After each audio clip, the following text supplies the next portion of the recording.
Welcome to the Learning Pines YouTube. We hope this video helps. You start by protecting the original, make a backup copy, and note the file name and format.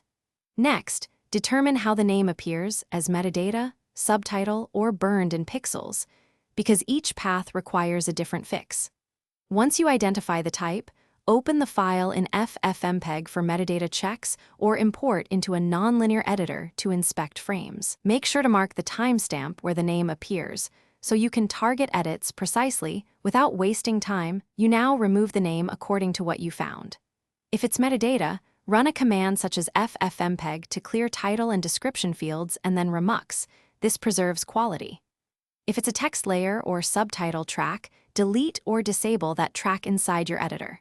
When the name is burned into pixels, you'll use masking, clone stamping, or content-aware removal over the affected frames. Render a short test segment to confirm the fix before processing the full file.